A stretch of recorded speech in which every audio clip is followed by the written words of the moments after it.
Então, o professor Marcelo agora já está aqui com a gente. O professor Marcelo ele vai apresentar a palestra Brief Tour on 4 Approaches, including FDRIR, to treat anomalies, faults, failures on aerospace systems. Então, o professor Marcelo Lopes, ele é engenheiro de eletrônica pelo Instituto Tecnológico de Aeronáutica, o ITA, desde 1976. Foi admitido como assistente de pesquisa no INPE em 1977. Ele estagiou em Toulouse, na França, em 1979. É mestre em ciências espaciais na opção mecânica orbital pelo INPE desde 1980. É doutor em aeronáutica e astronáutica pelo MIT desde 1985.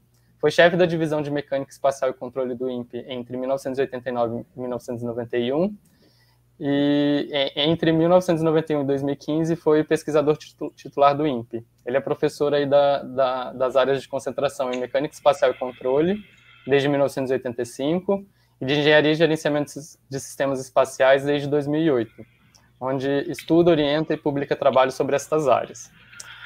Quebrando um pouco o protocolo, o professor Marcelo também é um excelente professor, tenho muito orgulho de estar aqui com ele hoje, estou muito feliz com isso. Os VETs, normalmente, eles aconteciam durante a semana, e durante a semana ele dá aula quase todos os dias, então é difícil coincidir os horários aí para ter uma palestra dele.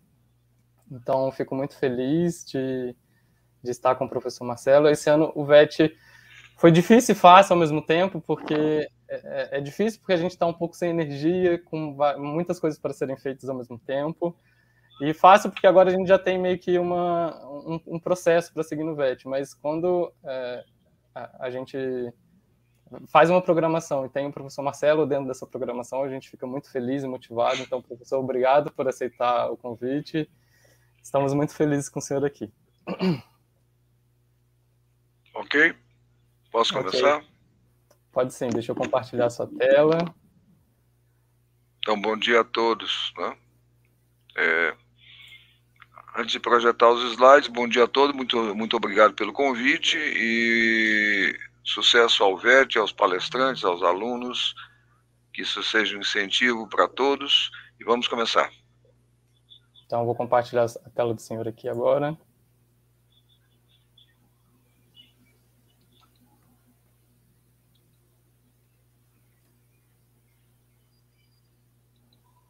Ok, estão todos vendo o primeiro slide? Sim, tá tudo certinho. Posso começar? Pode começar, Marcelo, fique à vontade, muito obrigado. Ok. Por favor, me avise quando estiver próximo de terminar, uns 5 minutos pelo menos. Então, bom dia a todos. Eu vou, nessa oportunidade, que eu agradeço novamente aos organizadores do 12º VET, vou falar fazer um breve tour sobre 4 abordagens, incluindo a FDIR, mas vai ficar claro mais à frente, para tratar anomalias, falhas, falências em sistemas aeroespaciais. Muito bem. Este assunto, ele é um assunto imenso.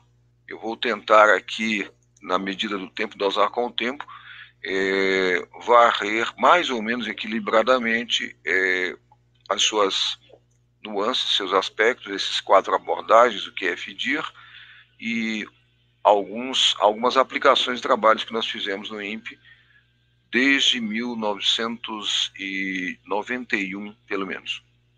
Então, vamos lá. Então, nesta palestra, eu vou seguir esse resumo, começando pela introdução, não é? E fazendo uma varredura sobre esses tópicos. Então, a título de introdução, eu falo lembro que no Avstra que nós falamos que nós vamos tomar um breve tour das 4 abordagens, como eu disse, sobre FDIR, para tratar anomalias, falhas, falências e sistemas aeroespaciais, enfatizando o nosso interesse mais de próximo, de perto, satélites e afins. Então, isso nós vamos resumir, porque são assuntos imensos, as motivações básicas, necessidades, problemas, depois as soluções básicas, os tratamentos, as abordagens, vamos precisar melhor os conceitos, definições, características, algumas, né? Falar um pouquinho de modelos, métodos e técnicas, embora sejam imensos, ilustrar com uma das várias normas, padrões que se usam para tratar esse assunto e mencionar de passagem algum ambiente de simulação. E depois falar das suas aplicações, em particular que nós fizemos no INPE, com nossos alunos, nossos trabalhos, etc., para melhorar a confiabilidade dos sistemas aeroespaciais e evitar ou tratar falhas de alguma forma. O meu currículo, o Ítalo já leu, e vamos adiante. Então, a título de motivação, a necessidade e problema, como toda atividade de engenharia deve nascer de um problema e tentando oferecer uma solução ou parte dela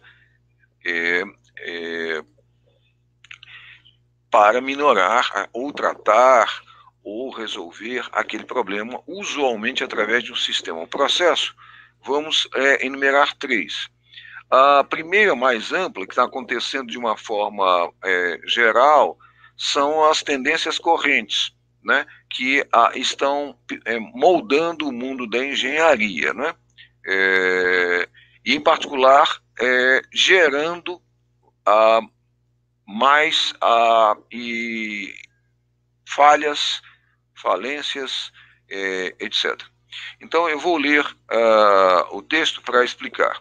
Então, current military and civil systems, such as rockets, satellites, aircrafts, automobiles, turbines, power controls, and traffic controls, are becoming increasingly complex and highly integrated. Quer dizer, a complexidade e a integração, ela é um fenômeno do nosso tempo. Ela tem uma série de benefícios, entretanto, ela cobra o seu preço. Elas são normatizadas, por exemplo, isso é reconhecido, por exemplo, por essa importantíssima norma, a SAE ARP 4761, que é a norma mais importante na área de aeronáutica civil. Nossos colegas da Embraer e outros seguem, é a bíblia deles. E há uma norma auxiliar que, de certa forma, indica materiais, meios, métodos, etc., técnicas para atender, que é a ARP, essa ARP 4754A, por exemplo. Tá? Nós vamos ver aqui outros padrões, enfim. Such systems operate in real-time distributed environments which frequently require a high level of safety, security and criticality.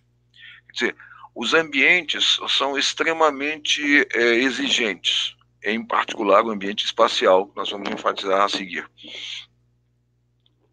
E aí, essas exigências, seja de desempenho, seja de longevidade, seja de performance, mas também, em alguns casos, de safety e security. Segurança contra acidentes, safety, segurança contra intrusões, security.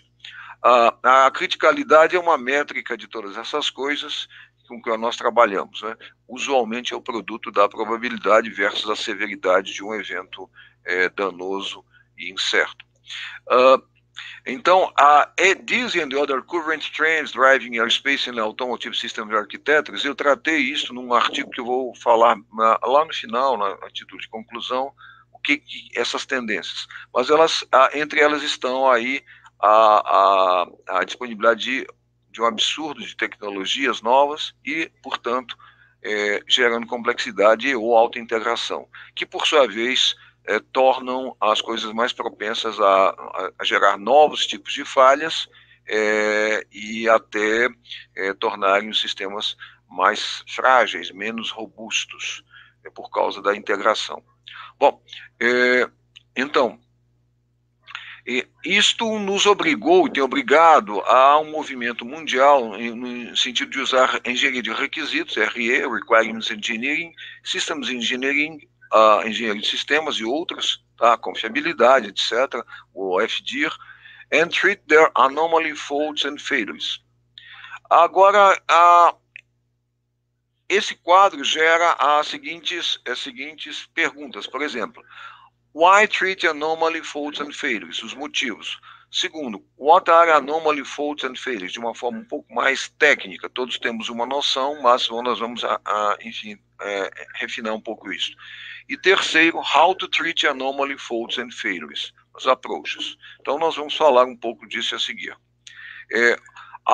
Todos sabem, a Estação Espacial Internacional é um exemplo de algo, uma realização da engenharia complexa e altamente integrada, e ainda mais com humanos a bordo, enfim, de um valor inestimável e também propensa a falhas pela sua complexidade e sua integração. Bom, uma segunda razão é a evolução dos objetos em órbita. Esse gráfico, eles sempre estão precisando ser atualizados, né? A cada dia ele mostra a evolução dos objetos em órbita, a contagem, ou a evolução da contagem dos objetos em órbita, né? E você vê, em particular, essa faixa mais dessa cor meio estranha, um marrom meio claro, os objetos em órbita LEO, né? E a seguir outras órbitas. E essa tendência só tem aumentado, e ela é aumentar mais do que linearmente, o que é motivo de preocupação, porque esses objetos falham e eventualmente permanecem em órbita como detritos espaciais, causando danos ou algum tipo de impedimento para os outros objetos em operação. Em particular, ultimamente tem se visto o crescimento aí dos CubeSats e semelhantes, que é uma espécie de tendência dentro da tendência, né? Esse gráfico também não é o mais atual, mas ele ilustra como isso tenha acontecido. Bom, e claro, há os grandes empreendimentos e os grandes desastres que aconteceram, por exemplo, o desastre com a STS-51L, tá? Inicialmente STS-33, que foi a famosa Challenger, né? No dia 28 de janeiro de 1986. Quer dizer, com uma falha estrutural, enfim, aos 73 segundos de lançamento, ela, infelizmente, foi destruída. Há um sem número de investigações, detalhes sobre isso, mas é um alerta para que, mesmo com toda a nossa técnica,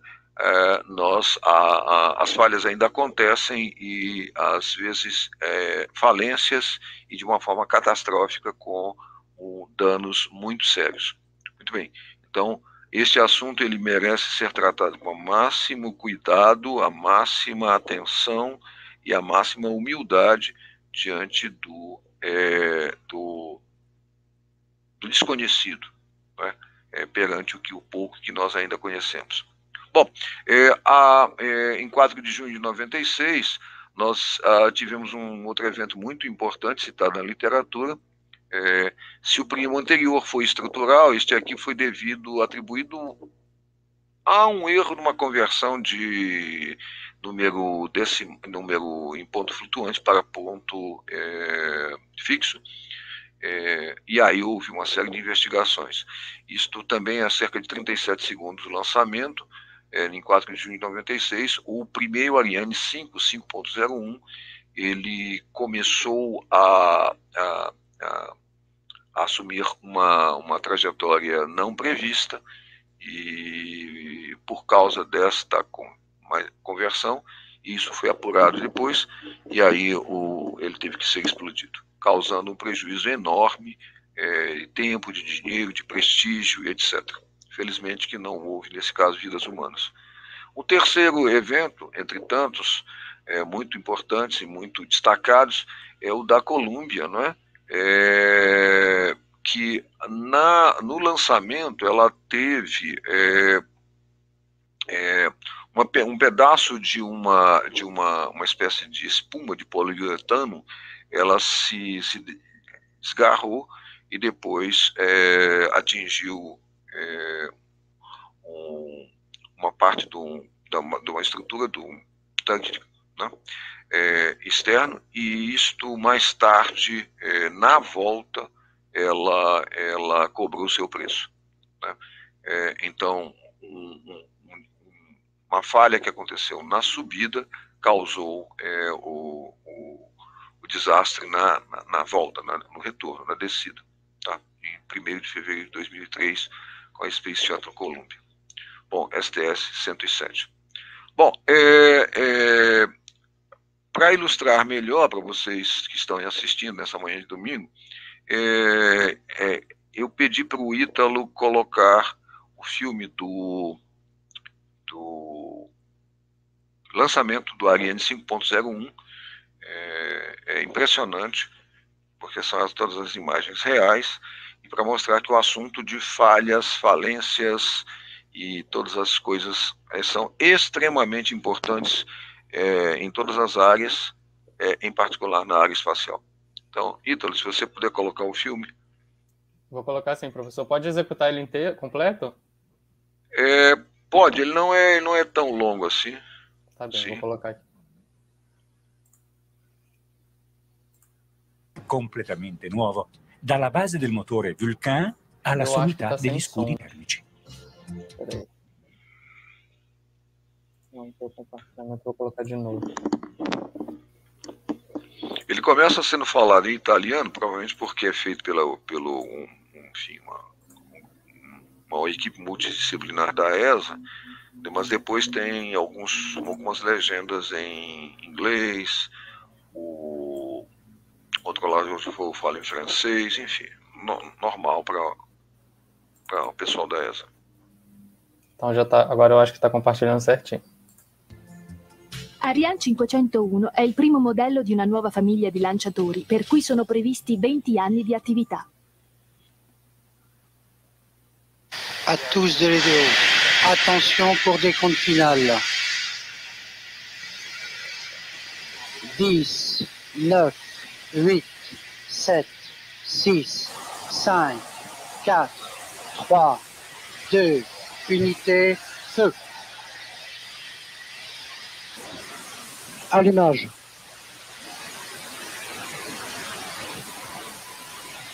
Décollage.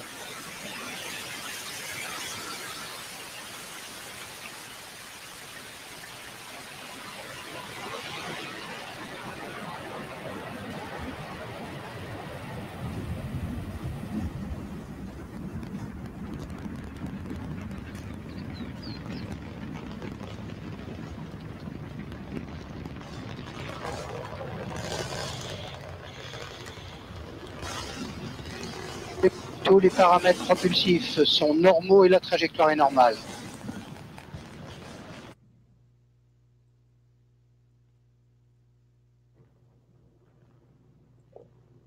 Tous les paramètres propulsifs sont normaux et la trajectoire est normale.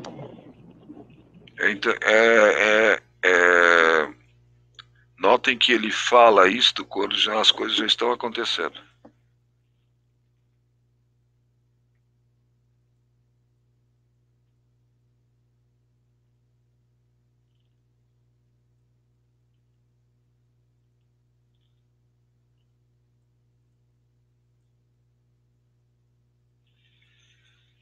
Ok?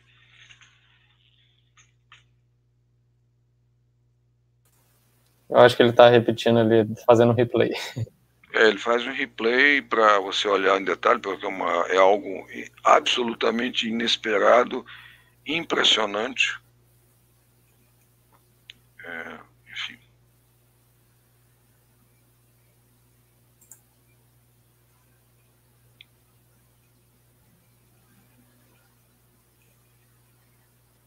Beleza, Marcelo, já voltei para sua apresentação. Ok.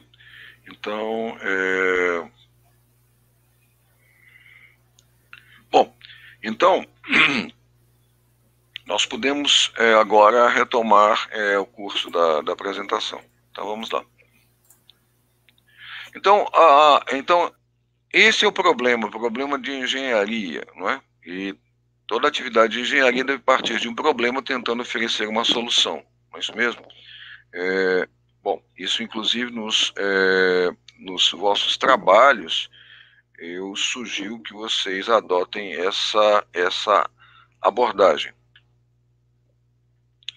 Deixem muito claro qual é o problema que vocês estão tratando e qual é a solução que vocês estão imaginando adotar.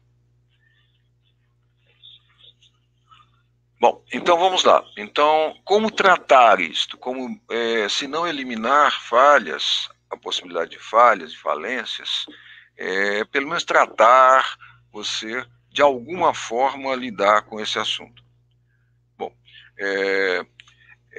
curiosamente, esses tratamentos, de certa forma, se inspiram na atividade médica, e alguns termos até como diagnóstico são emprestados à atividade médica e também da atividade militar, não é? Do tipo prevenção, bebemos dessas duas atividades milenares. Então, vamos lá. Então, indo mais rápido.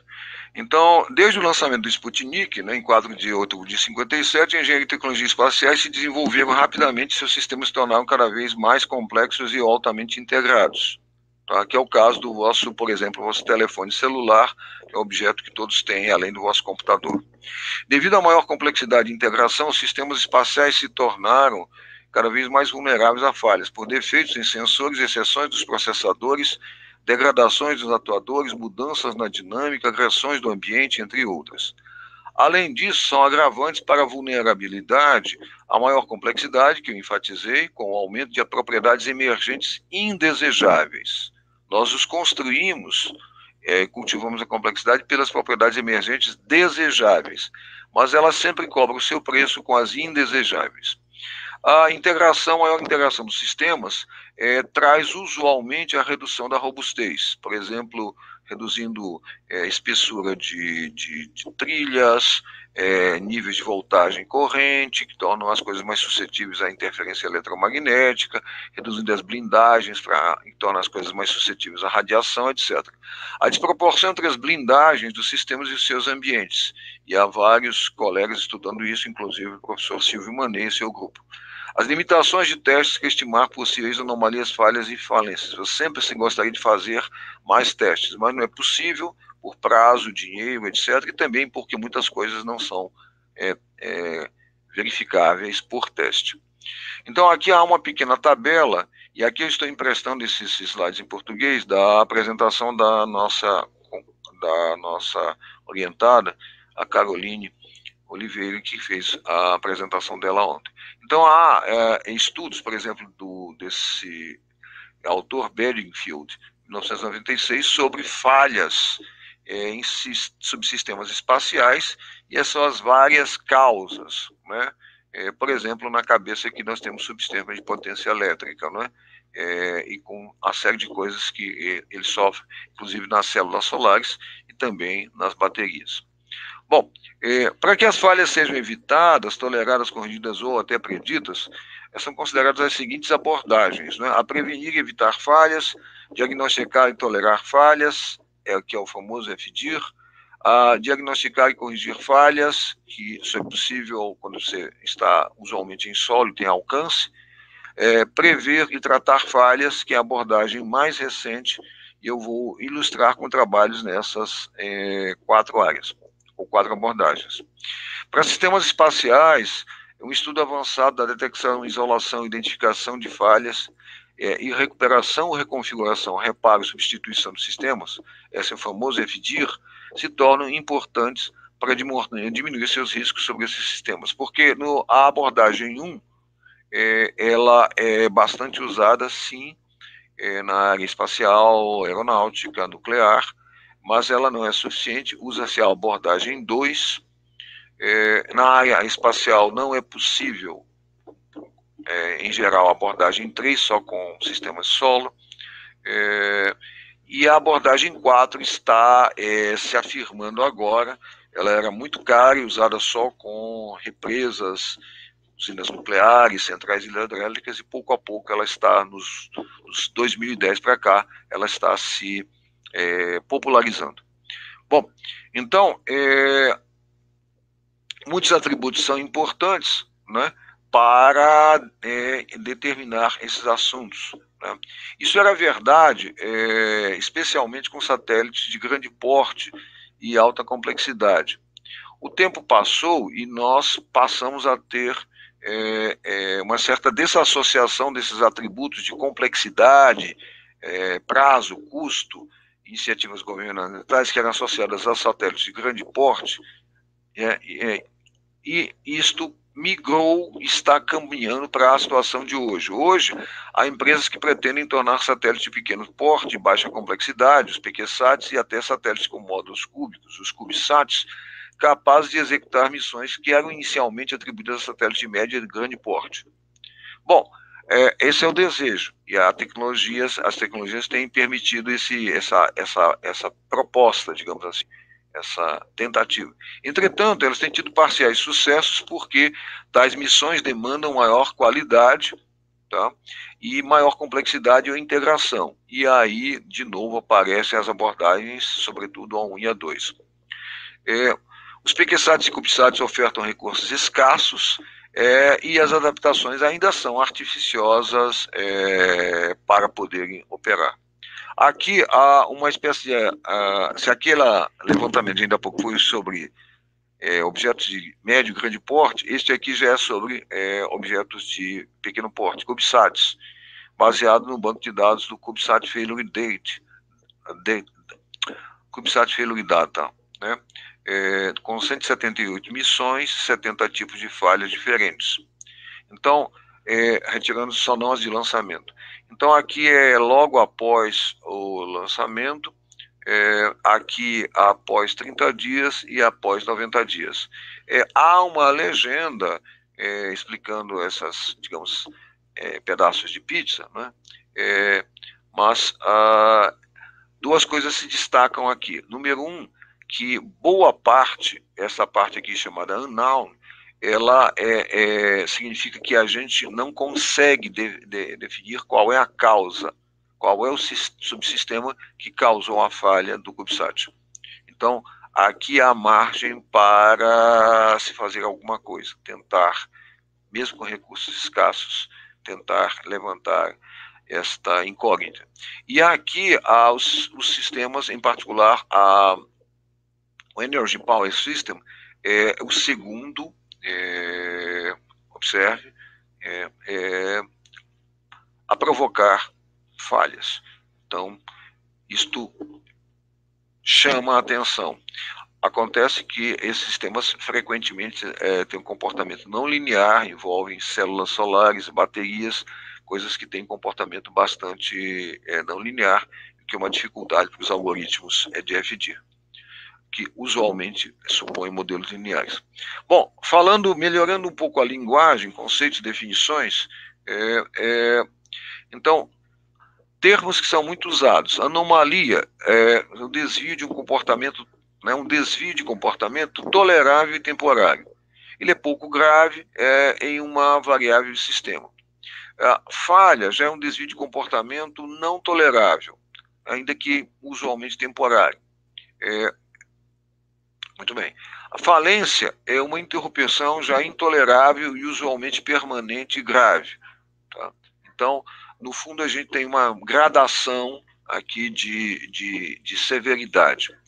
Erro é uma diferença entre um valor, né, uma informação, algo abstrato, entre um valor estimado, calculado, e outro esperado ou suposto ou tido como verdadeiro.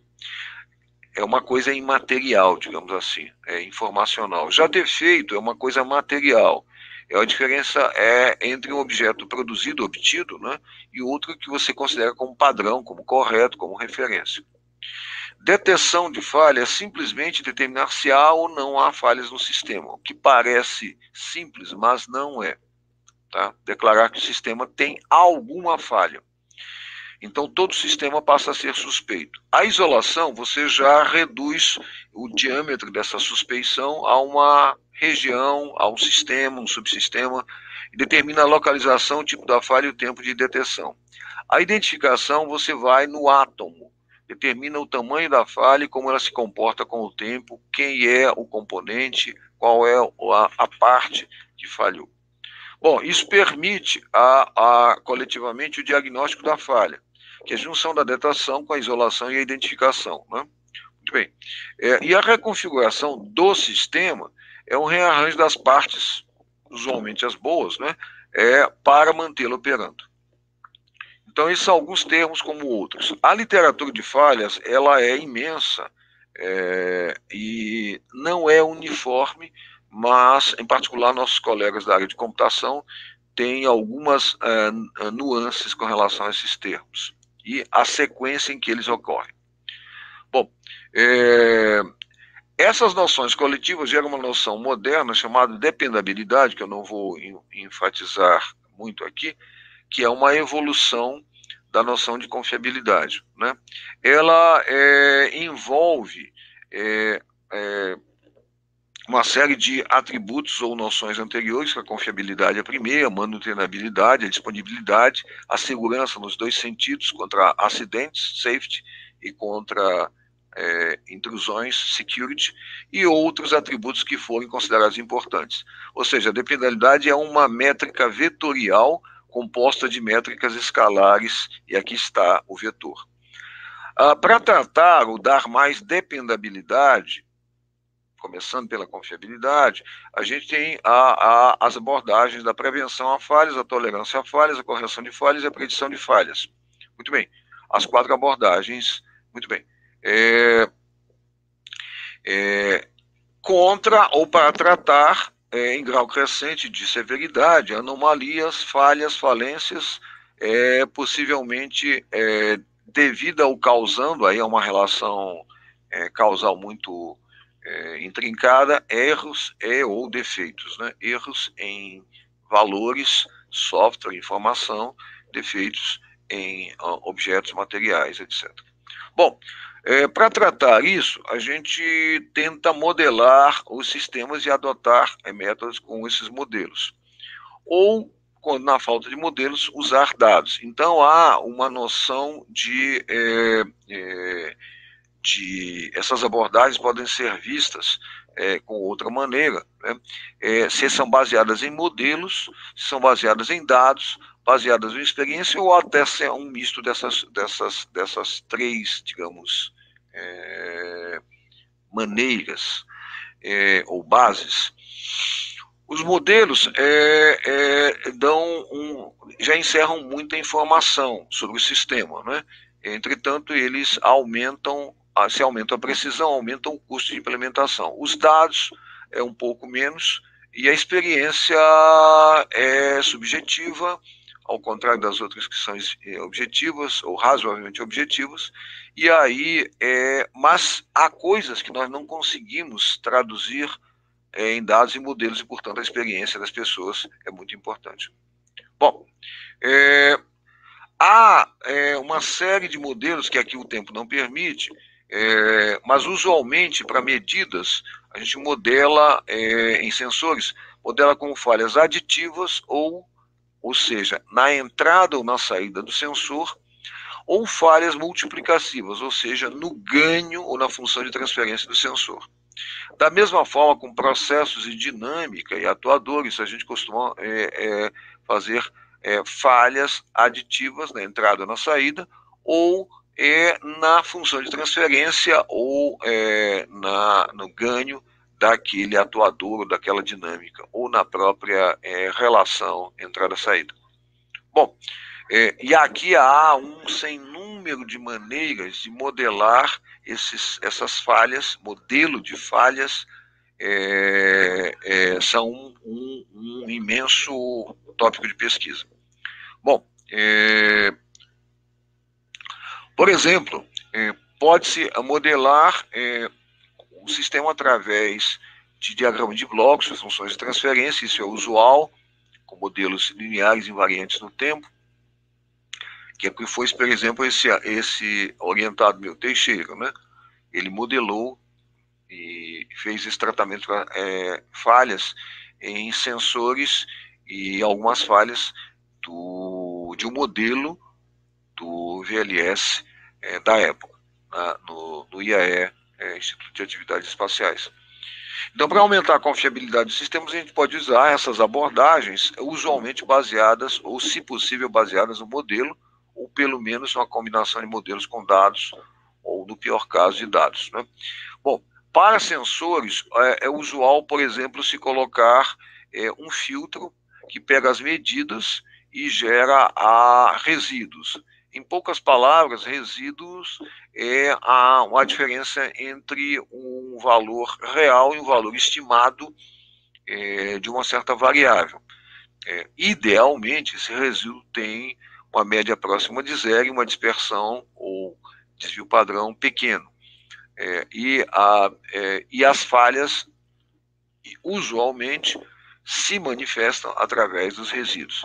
Então, pode-se pegar os resíduos brutos ou fazer algum tratamento para, a partir daí, tirar variáveis de decisão, tomadas de decisão sobre se ocorrer uma falha, detecção, e a tentar identificar qual falha após isolá-la.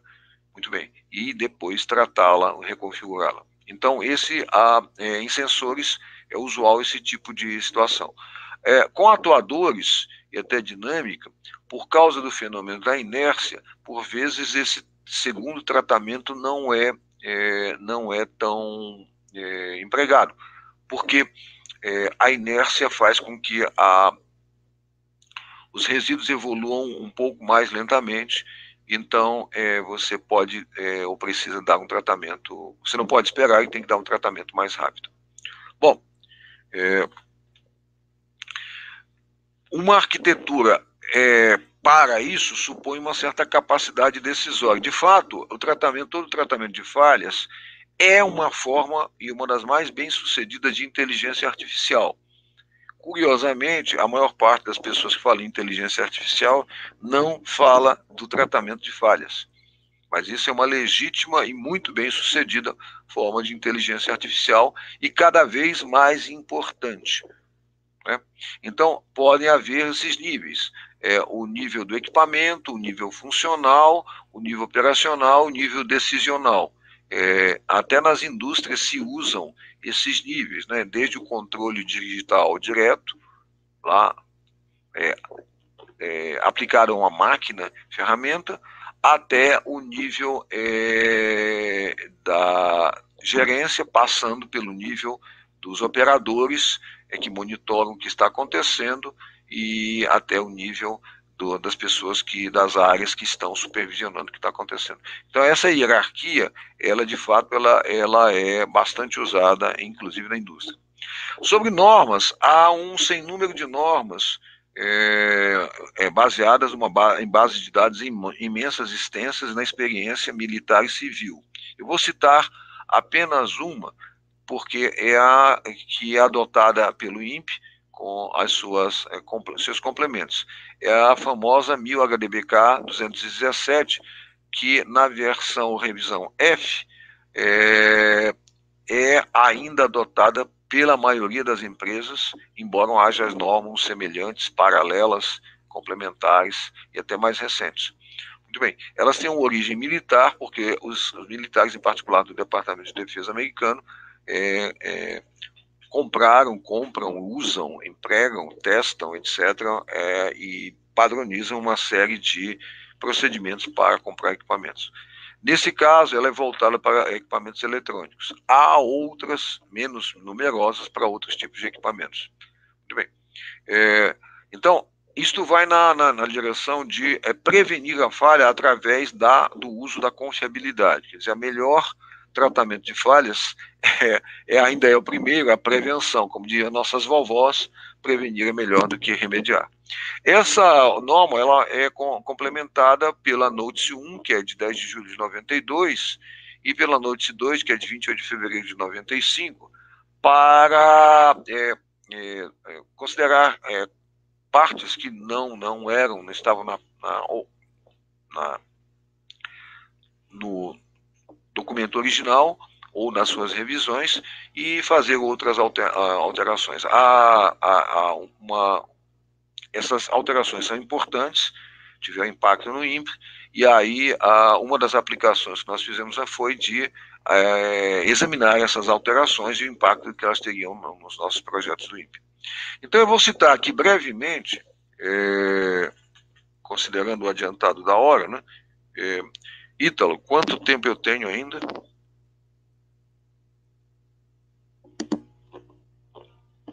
O Ítalo está me escutando? Bom, então, vamos falar de aplicações que nós fizemos no nosso pequeno laboratório e com nossos alunos e outros colaboradores. Pô, Marcelo, então, essa é uma visão. Marcelo, desculpa interromper, tem mais 25 minutos. Ok. Tá, então, eu estou caminhando para sobrar tempo para perguntas, se houver, né? Ou algum outro tipo de complemento. Então, aqui é uma visão da época, né? Isso em torno de 2006, 2007, e um dos nossos alunos muito dedicados, enfim, estudamos não só falhas, estudamos, neste caso aqui, também estudamos operação em tempo real, o que agrava a questão de falhas, porque na computação e comunicação em tempo real, há serviço do controle em tempo real para controlar objetos reais em tempo real, no ambiente real. Não basta apenas a correção lógica das computações e comunicações, como ocorre na computação em tempo não real e na comunicação em tempo não real, mas também é necessária a correção temporal, ou seja, o cumprimento das características, das exigências temporais. A mais conhecida delas são prazos, mas não bastam apenas prazos. Há outras características de tempo real que, se não atendidas, geram erros, que por sua vez geram falhas, que por sua vez podem gerar falências. Então, não basta apenas a correção lógica. Muito bem. Aqui, então, eu coloquei uma lista que sempre merece atualização, de trabalhos, começando pelo trabalho do Melo, André Ferreira de Melo, em torno lá de... Esse trabalho aqui foi feito em 97, mas a dissertação dele é a primeira, sob a minha orientação, para tratar falhas. Nesse caso, por um filtro chamado filtro de detecção de falhas para falhas em sensores. Enfim, e aí vem uma longa sequência de trabalhos, eu vou mostrar um ou outro, né, a seguir, e falar um pouquinho de cada um, para a gente poder sobrar tempo. Há alguns trabalhos que usaram dados de objetos reais. Eu destaco aqui o trabalho do nosso colega e vosso professor, o Renato Oliveira de Magalhães. Ele fez um estudo da avalanche térmica, que é um tipo de falha, de fato falência, nas baterias de um satélite, e ele fez estudo de um fenômeno real que aconteceu, com dados reais que aconteceu com o satélite do INPE. Então, estudo da avalanche térmica é um sistema de carga e descarga de bateria em satélites artificiais. É a tese de doutorado dele em 2012. Então, esse trabalho é notável, porque ele conseguiu, através de um modelo composto, lembra das propriedades sistêmicas emergentes? Esse é um legítimo trabalho que envolve, inclusive, a engenharia de sistemas para a compreensão de como um sistema ou os subsistemas de um sistema operam. No caso, ele fez um modelo térmico, elétrico, químico, orbital e lógico, e a junção esses 5 fenômenos, dessas 5 áreas, gera o fenômeno da avalanche térmica. Ele conseguiu estabelecer um critério baseado em algo bastante elaborado, chamado Mapas de Poincaré, para explicar e depois prever a possibilidade desse fenômeno vir a acontecer. É um trabalho notável e feito com dados reais. Muito bem. E as predições dele e os gráficos batem com as curvas de voo, tá? Sem nenhuma maquiagem. Eu vou mostrar daqui a pouco o trabalho da Roberta Porto, que ela fez, exatamente atualizou no mestrado dela, examinou as modificações da 1000HDPK-217F, aquela norma que você tem ainda há pouco, o trabalho dela. Bom, e assim vai. Depois nós destacamos também aos trabalhos da Rabelo, que fez um trabalho notável sobre processos, e depois destaco também, nós vamos destacar alguns deles aqui, o do Fernando Pessota sobre FDIR em computadores de bordo. Enfim, o Fernando Pessota, de um grupo aguerrido e muito competente do INPE, que trata com computação de bordo, sobretudo tolerante a falhas, que é uma vertente que sozinha é um universo. E há vários trabalhos, além do Pessota, do Ronaldo Arias, do Kozinski e de outros colegas desse grupo muito aguerrido, muito competente. Bom, enfim, eu vou mostrar a seguir alguns desses trabalhos.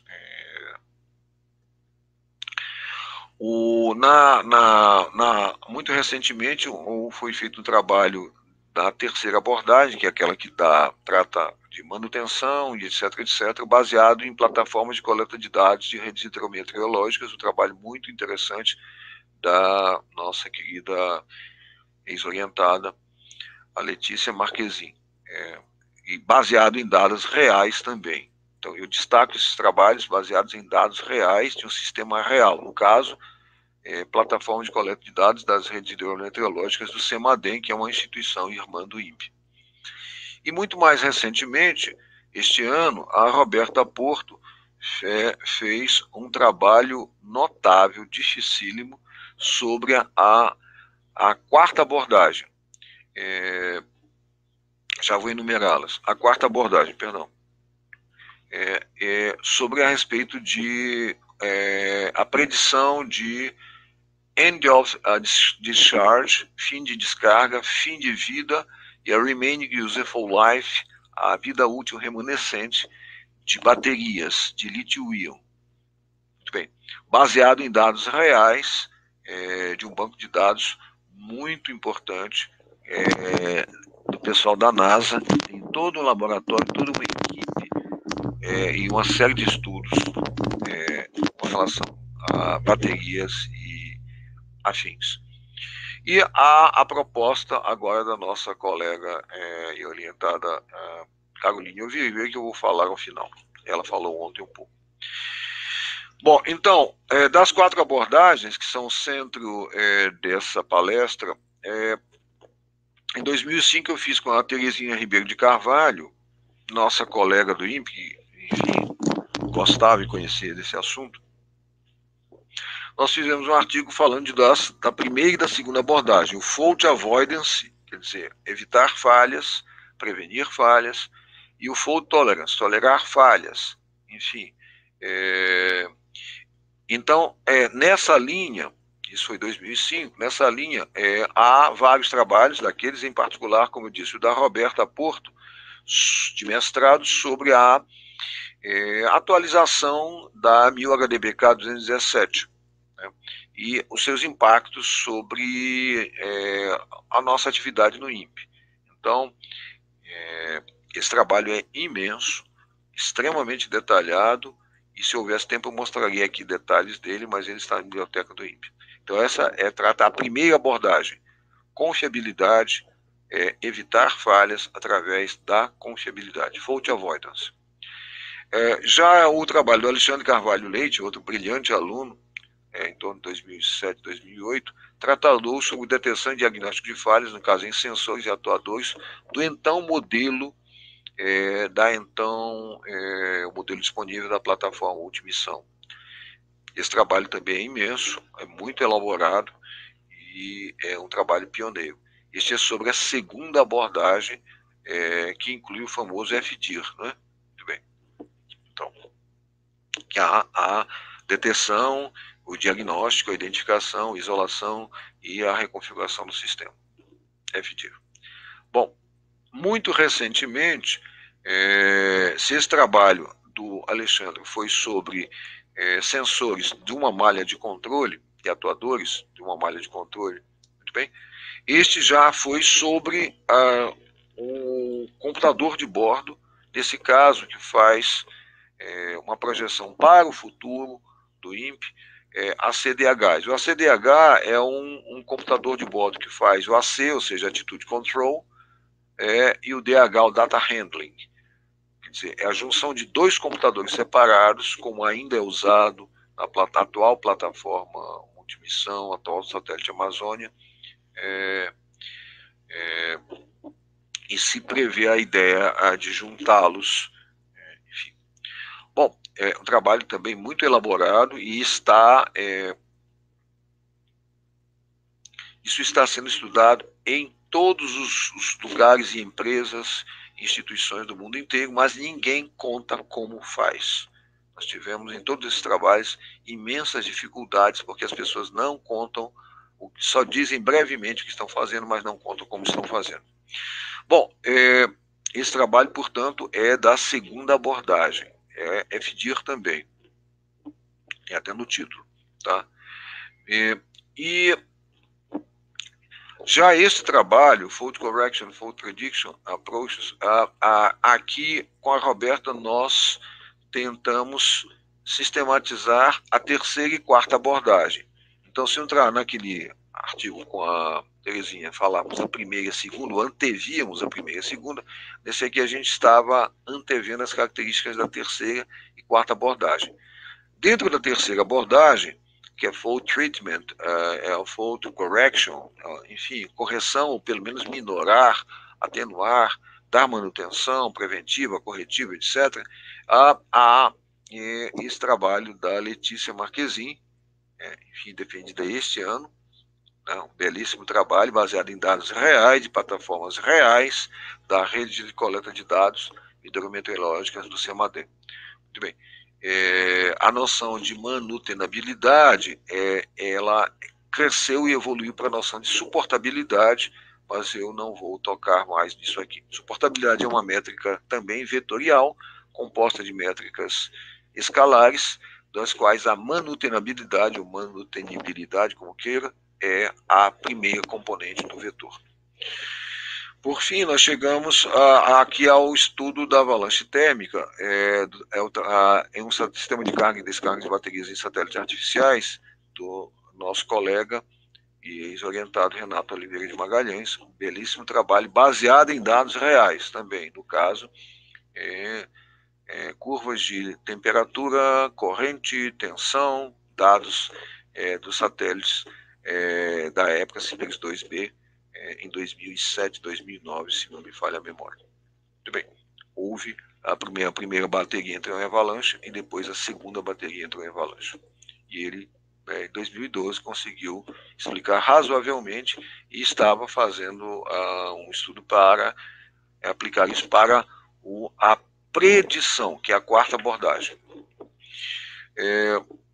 Eu destaco também, paralelamente a esses trabalhos, nós começamos a ver a preocupação que, sobretudo com essa profusão de pequenos satélites, e PQSATs e CubeSats, e com a frequente falha de vários deles,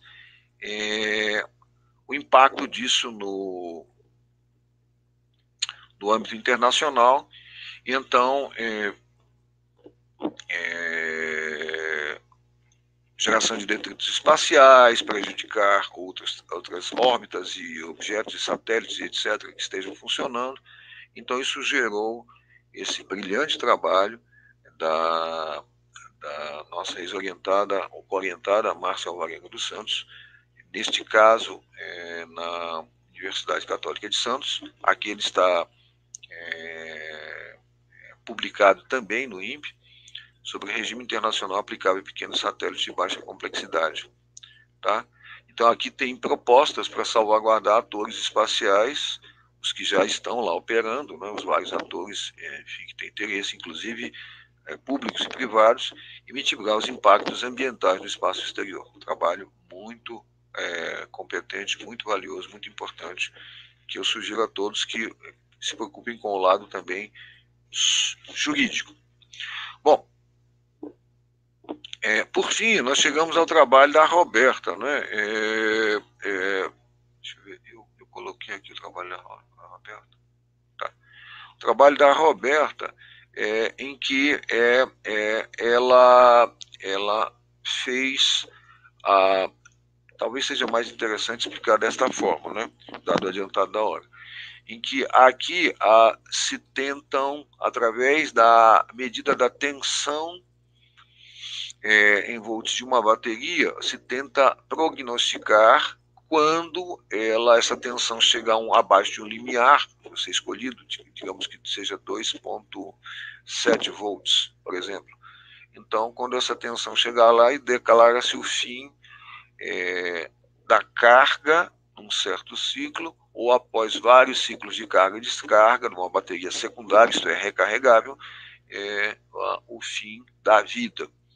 Ela conseguiu melhorar esses pontinhos estrela, são, neste caso aqui é fim de carga, ao cabo de cerca de 1 hora, 3.600 segundos, algo aproximadamente é isso. Então, aqui se fazem predições desses pontinhos estrela, com cada vez melhor acurácia, dando predições em torno do real ponto. Tá? O I3E estabelece algumas métricas para esta quarta abordagem, o prognóstico, né? Como distância prognóstica, quer dizer, desde quando você faz uma primeira predição e até o momento em que de fato acontece o fim, no caso, o fenômeno, né? A falha. Falha nesse caso é fim de carga. Tá? E ao cabo de vários ciclos pode ser fim de vida. Muito bem. E o tempo que ainda falta, desde onde você está até o ponto estimado, chama-se Remaining Useful Life, a vida útil remanescente. Pois bem, a Roberta, usando dados do banco de dados da NASA, de um grupo enorme e com muitos trabalhos feitos, ela conseguiu melhorar essas predições, torná-las mais acuradas, no sentido de que a predição, na média, está mais próxima do real, ou seja, o erro na média é menor, ou a média do erro é menor, e ela é mais precisa, no sentido de que a dispersão da predição em torno da média, o desvio padrão é menor. Então ela melhorou as duas coisas. E também aumentou a distância prognóstica no trabalho dela. Infelizmente as letrinhas aqui da I3E não saíram tão claras, mas isso está no trabalho dela. Bom, então, o que se usualmente faz é prever um ponto com uma dispersão em torno dele. Então, uma média com um desvio padrão, uma distribuição de predições. Aqui é o trabalho original, sobre o que eu citei ainda há pouco, tá? E aí, a título de conclusão, baseado em tudo isso, e dado que o tempo está mais do que esgotado, né, eu digo que, brevemente, que as tendências correntes que estão nos levando, nos conduzindo, né, os sistemas aeroespaciais e automotivos e suas estruturas, nós as registramos no artigo de 2008, depois de 2011, elas estão enumeradas aqui no artigo, mas eu destaco que elas vão continuar. Quer dizer, as que têm mais importância aqui para nós são as 6, a pressão dos custos e prazos, né, e a velocidade de inovação. Essas essa pressão, essas pressões, elas têm impacto sério com relação à questão de falhas, porque muitas coisas deixam de ser testadas por prazo, por custo, e é pela competição em lançar alguma coisa nova no mercado. Tá? A segunda que nós citamos que é a abundância de novas tecnologias, o que permite você ambicionar e até realizar a complexidade e a integração. Acontece que, como eu disse, essas coisas têm suas consequências, geram propriedades emergentes não desejáveis, reduzem a robustez frequentemente dos designs, tá? E um aspecto humano é que nós temos cada vez menos pessoas, scarcity of skilled manpower to apply them. A oferta de tecnologias é tão grande e tão rápida que as pessoas, as escolas, enfim, as instituições não conseguem se atualizar suficientemente. Há outros aspectos, as current trends, que vão continuar, mas eu não vou insistir aqui. Bom,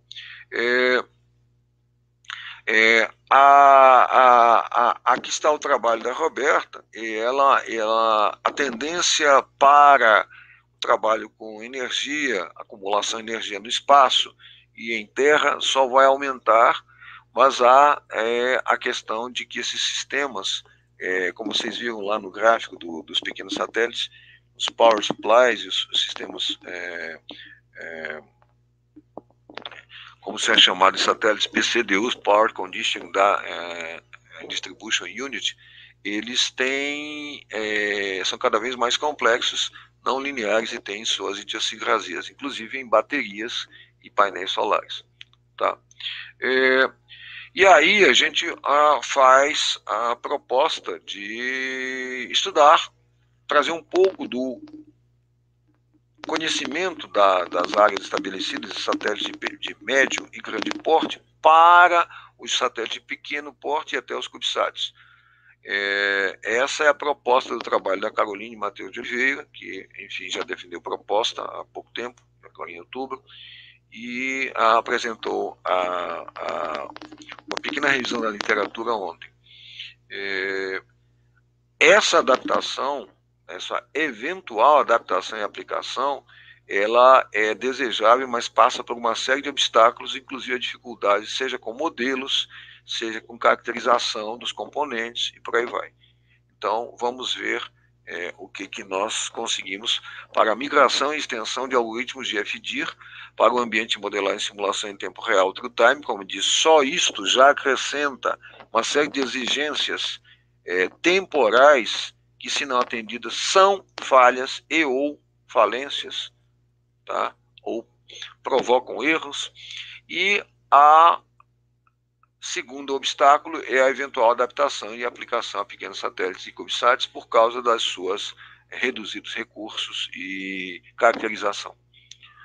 Bom, eu termino apontando que nós estamos numa era em que a comercialização do espaço é uma realidade, só aumenta.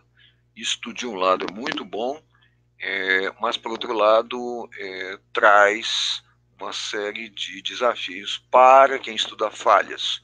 Tá?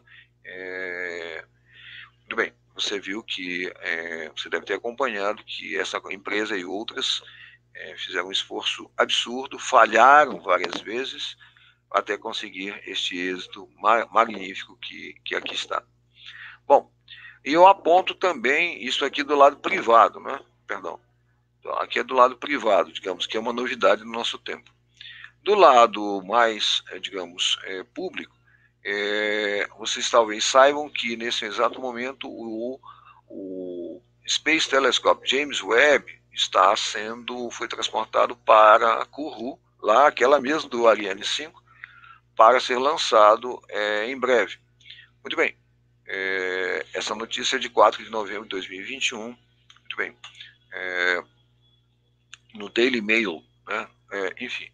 E aí há um dos cientistas-chefes da NASA, engenheiro-chefe, melhor dizendo, diz que há cerca de 344 pontos de falha simples nessa empreitada e que podem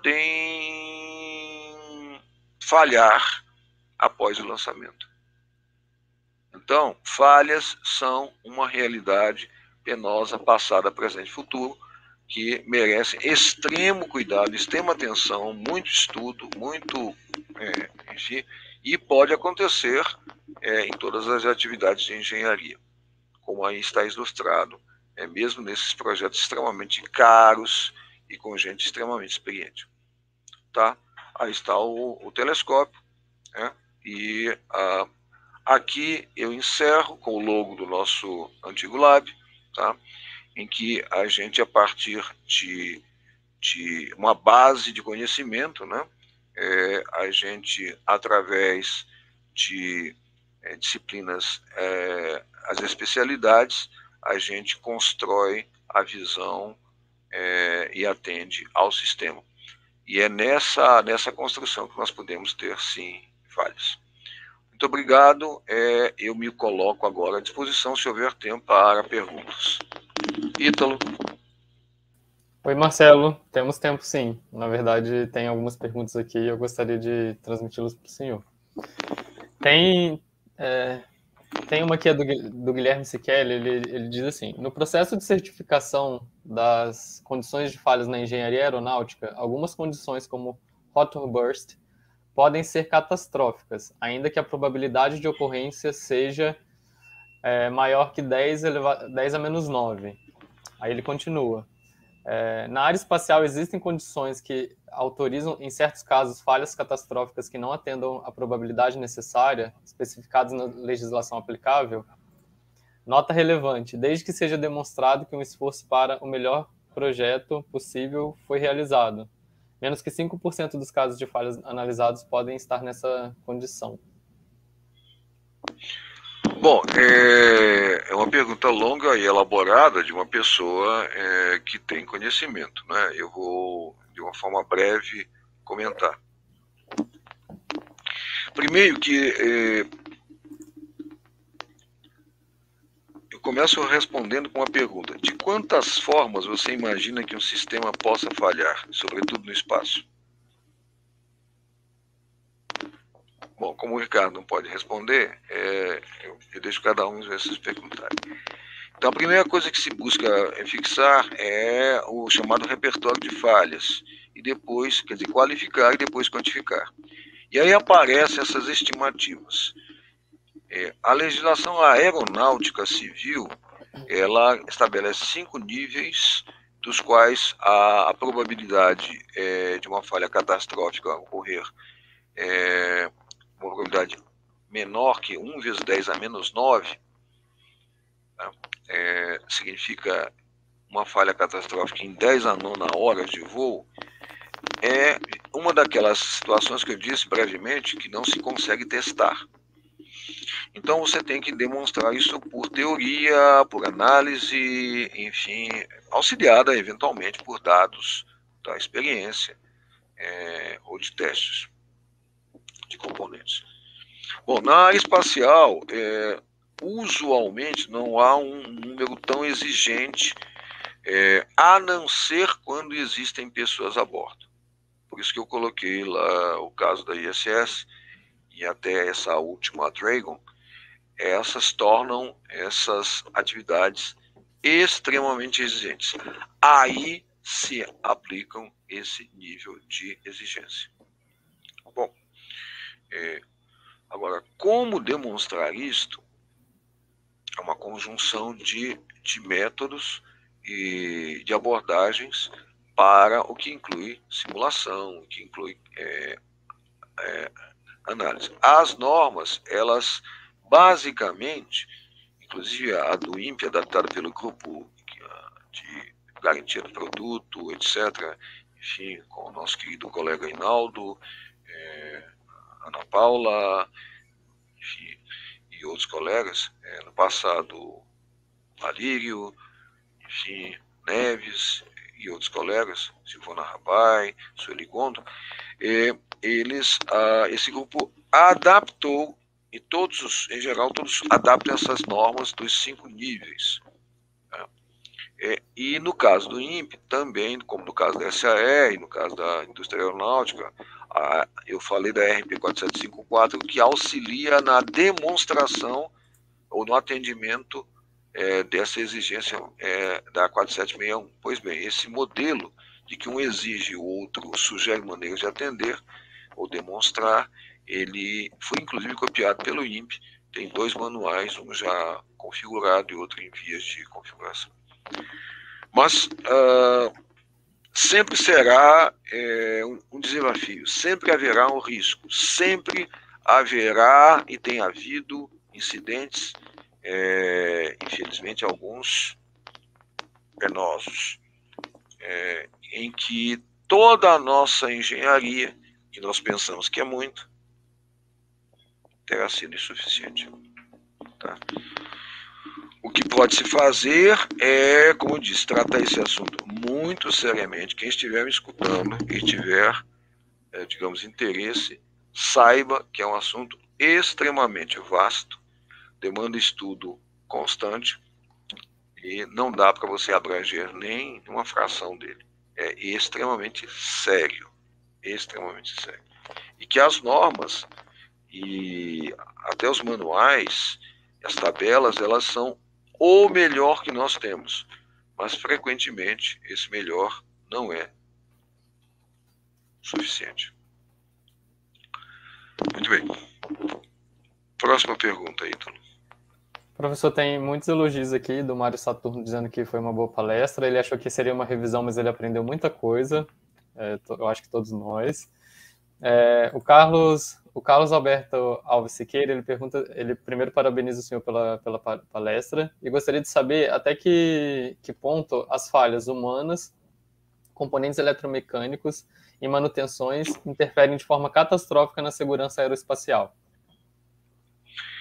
O assunto veja bem, há uma gradação de conhecimento e até de desconhecimento, mesmo dentro do mundo físico, que dirá do mundo dos seres vivos, que dirá dos humanos. Eu não estudei suficientemente o aspecto de falhas de humanos. É uma área extremamente, ao mesmo tempo, importante e, ao mesmo tempo, delicada. Muito bem. Então, eu vou falar, por analogia, com a área eletrônica e mecânica para ficar mais fácil, em poucas palavras. Se você observou, o manual que nós procedemos é um manual de componentes eletrônicos. Embora a área mecânica seja anterior, o número de manuais não é tão grande, e nem o número de normas. E há fenômenos na área mecânica que não tem, por assim dizer, equivalente na área eletrônica. Então, a disciplina, curiosamente, ela nasce, a formalização dela, os handbooks, nasce bastante na área eletrônica e se difunde bastante na área eletrônica, embora houvesse, sim, antes da área eletrônica, conhecimentos, disciplinas, condutas nas demais áreas, em particular na mecânica, com rolamentos, com motores, com vigas, com fadiga, etc.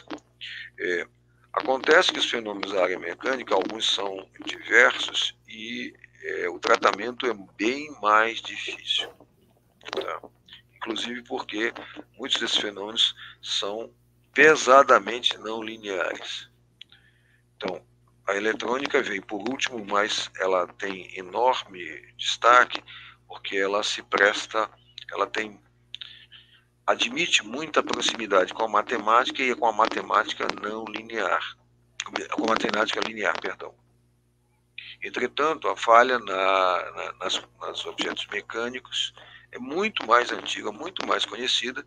Aliás, o fundador moderno dessa disciplina e do estudo dela é nada mais, nada menos que Galileu, né? Tá? No livro de Two New Sciences, ele funda a cinemática e a resistência dos materiais, que no final das contas é uma maneira de tratar falhas de um certo tipo, né? Enfim, uma viga colapsa, fadiga,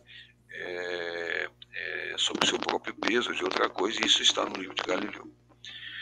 Agora, falhas humanas, há sim estudos, é uma área da psicologia muito que se mistura com a engenharia. No MIT, o departamento de psicologia do MIT, pasme você, existe e estudava esse tipo de psicologia.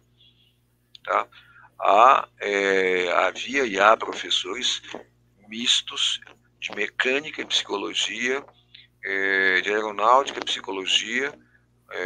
O professor Thomas Sheridan era um deles, o professor Charles Stark Draper era outro deles, que estudavam falhas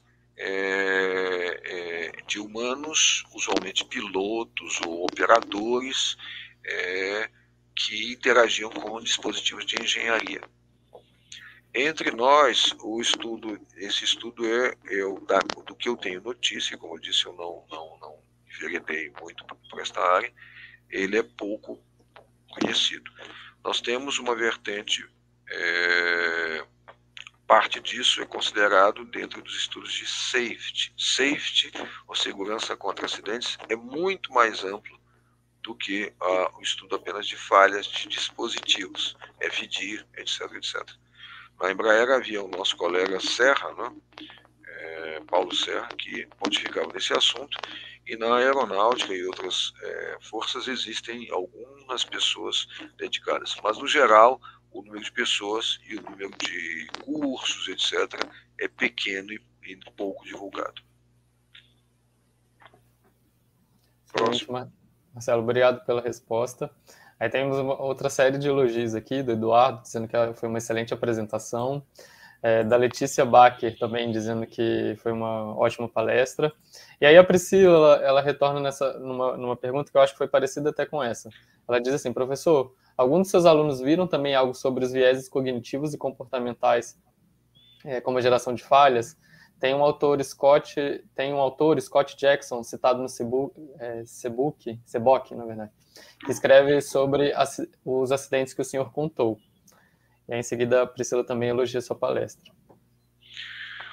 Não, eu não enveredei, possivelmente não enverede, para... Isso é um universo de universos. Eu disse isso bem no começo, esse assunto. Eu falo de uma forma engraçada para os meus alunos, até para a gente não ficar falando só de coisas de um tom muito sério, de coisas muito sérias de um tom um pouco menos sério. Se você colocar toda a torcida do seu time, toda ela, e dos times maiores do Brasil, enfim, você não esgota esse assunto. E todos os aspectos dele. Não há falhas triviais, não há falhas desprezíveis. Se você entendeu bem o que eu disse, o Ariane 5.01, o voo inaugural do Ariane 5, com 2 satélites imensos a bordo, foi explodido 37 segundos a partir do lançamento, tá? Por causa de uma falha de conversão de ponto flutuante em ponto fixo. Por que essa falha aconteceu? Os colegas da área de computação, em particular o Mário Saturno, que talvez esteja me ouvindo, enfim, o Pessoal e outros, eles costumam falar em exceções. Eles não falam a palavra falha usualmente. Exceções no sentido de que são anormalidades, anomalias. É a mesma nossa de anomalia. Assim, algo não esperado, algo não previsto, e que você pode ou não tratar, pode não prever e pode ou não tratar, se prever. Muito bem. Nesse caso, não foi previsto. Tá? E o tratamento dessa exceção, que aconteceu ao nível de conversão, uma conversão local, ela subiu, ela não tinha um tratamento local, por exemplo, usar o último valor válido, e ela subiu até o mais alto nível do computador, e ele foi desligado e chaveado para um outro, redundante. E aí entra uma coisa muito curiosa, que tem um outro aluno meu estudante, eu não citei aqui. Como eu disse, a lista é infindável de alunos e assuntos. Douglas Vachio, e antes o Humberto Manelli. Se você coloca um redundante, parece ok, mas há dois problemas. Um é se o redundante é igual ao original, que foi o caso do Ariane. Ele chaveou para o computador redundante, que era absolutamente igual em software e hardware, e cometeu a mesma decisão. Então, a redundância, digamos, similar é a mais frequente quando acontece, né? Ela é cara, mas ela não é, talvez, a mais recomendada. Então, a redundância dissimilar, que pode ir do equipamento, do software, passar até pelas pessoas, enfim, uma loucura. Custa muito dinheiro. A segunda coisa é que tem sobre A2 redundantes, A e B, escondido existe um C. Naquele desenho que eu mostrei, tá? É a lógica de decisão, o chamado gerenciamento da redundância, que fica olhando para o A e para o B, que eu chamo às vezes de chave, que é o supervisório, a inteligência artificial, você pode dar vários nomes com vários níveis de competência, e que toma a decisão de chavear. Se ela é lenta, ou se ela é, digamos, pouco acurada, a decisão é errada ou é tardia. Quer dizer, logicamente errada ou temporalmente errada. Nas duas coisas também. Então, esse assunto, gente, é imenso, é muito sério, é muito importante. Eu convido aos alunos que tiverem, digamos, gosto, interesse por coisas sérias, importantes, desafiadoras, que tentem estudar. Mas se não tiverem interesse por coisas sérias, desafiadoras, é melhor buscar outro assunto. Então, é isso. Muitíssimo obrigado aí pela resposta, Marcelo. Agora eu tenho uma pergunta que é minha, que é em relação... quando a gente vai fazer a identificação de dados, um passo muito importante é você saber separar os dados que vão ser utilizados na identificação, né? E aí, algum tempo atrás eu trabalhei com uma identificação de um laminador, e aí existem os dados que você identifica o sistema em si, e eventualmente dentro desses dados podem ter alguns comportamentos de falha, né? E aí você vai acabar identificando a falha ali junto e talvez isso prejudique o modelo do sistema. Então, como que seria o balanço assim para você identificar o sistema e depois conseguir simular as falhas? O senhor tem já trabalhou com isso? Tem algumas dicas? Esse problema é geral, é inerente e é penoso. Não vou iludi-lo. Uma sugestão é você... lembra aquele misto aquela pirâmide de modelos, dados e experiência? Então, é um blend daquilo que vai permitir você caminhar e ter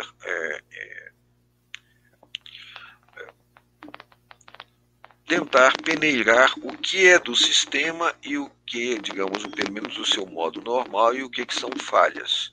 Lembra que eu falei que modelos de falhas, começando por modelar a relação, quais são, quantas são, como são, nos modelos, como é que você modela se são aditivas, se são multiplicativas, se são modeladas por funções degrau, rampa, impulso, senoide, ruído, etc. Bom, então todas essas coisas são difíceis e necessárias ao mesmo tempo.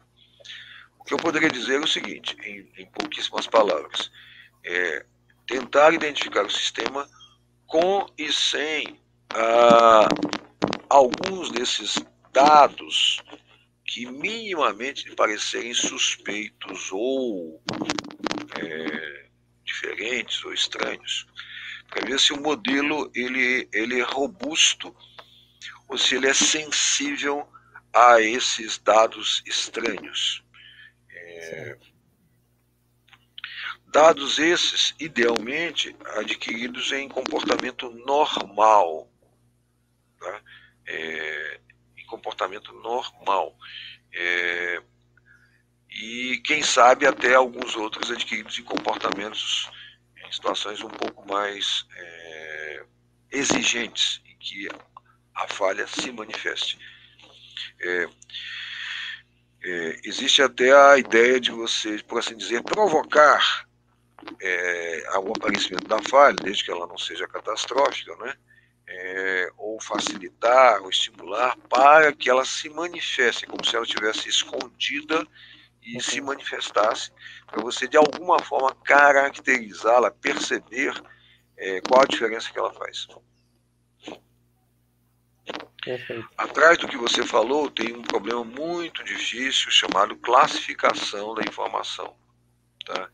Houve uma brilhante aluna minha que hoje em dia está na indústria aeroespacial francesa, uma moça brilhante, já subiu, teve várias promoções, acho que ela é chefe de equipe lá, rapidamente a moça, e ela fez um trabalho de classificação. Aliás, está faltando nessa lista. Cada vez que eu falo em um aluno, eu me lembro que está faltando na lista, naquela lista imensa.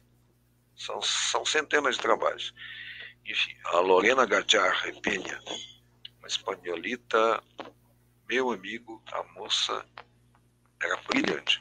E ela fez um trabalho exatamente de classificação da informação para distinguir e aplicar em algoritmos e falhas. O que é falha e o que não é.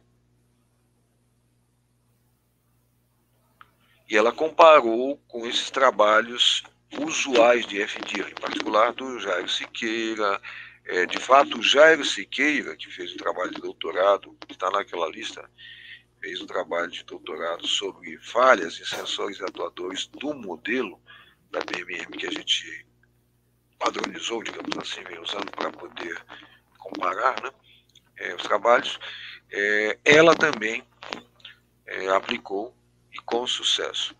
E ela interagiu com o Jairo, quer dizer, um foi cliente do outro, o outro foi cliente do... Foi um dos momentos em que os meus alunos interagiu, que demonstrou um amadurecimento do grupo, quando um aluno é cliente do trabalho do outro e vice-versa, e os dois servem a uma causa comum e cada um faz um pedaço.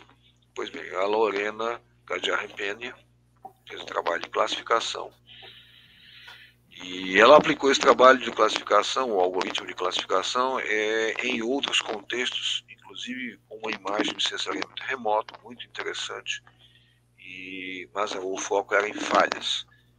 Muito bem. Então, o problema de classificação, ele é difícil, é enroscado. Nós, ao fazermos um trabalho com ela, varremos uma centena de algoritmos que existem por aí. E o que eu posso dizer em linhas mais gerais é você testar ou identificar com ou sem certas amostras de dados, ou até certos dados isolados, para ver o quão sensível é o modelo identificado em relação ao dado que você inclui ou não. A partir daí, você pelo menos tem uma ideia do que é um comportamento mais frequente, normal, digamos assim, e o que é um comportamento mais estranho, não usual, enfim. Em estatísticas falam de outlier, né? Só que não corram a tentação de jogar o outlier fora. O outlier, ele pode ser extremamente revelador, embora raro. Quer dizer, o que você ganha com isso é pelo menos isolar e, quem sabe, até identificar o conjunto de outliers, aqueles que causam impacto na identificação, modificam enormemente, e aí você vai para um outro nível de questionamento, como é que eles influem, por que influem, mas pelo menos já sabe quais que influem e você descarta os demais que não influem tanto. Isto é o que eu poderia dizer aqui dessa experiência com a Lorena e com o Jairo Siqueira. Excelente, Marcelo. Muitíssimo obrigado pelas respostas, pela paciência e pela incrível palestra. O pessoal aqui no YouTube está elogiando muito a sua fala. E nós do VET agradecemos aí pela oportunidade de tê-lo conosco. Muito obrigado novamente por ter aceitado o convite. Eu entendo que você gravou, depois de você fazer suas elaborações, se possível me mande o link ou, enfim, o arquivo. Enfim. E eu fico à disposição e estimulo a todos que estão me ouvindo e os que, enfim, ouviram, enfim, de alguma forma, ouvirem, se ouvirem gravado, a estudar esse assunto. Esse assunto é um dos assuntos que caracterizam uma sociedade moderna, civilizada e avançada tecnologicamente, pelas razões 1, 2 e 3 que eu apontei. Seja a complexidade ou a autointegração, seja o aumento de veículos na área espacial, em particular, agora, da forma comercial, privada, e até essa forma de pequenos satélites e CubeSats, tá? Seja pelos acidentes que aconteceram e que a gente gostaria que não acontecessem, enfim, e cobrando seu preço, seja do ambiente espacial, seja de vidas humanas, seja de equipamentos, enfim, custos, etc., prestígio e tudo mais. Então, saúde a todos, cuidados, todos os cuidados ainda são importantes e eu fico à disposição para uma próxima oportunidade, tá bom? Obrigado. Bom dia a todos. Obrigado, Marcelo, um forte abraço, vou dar continuidade aqui então.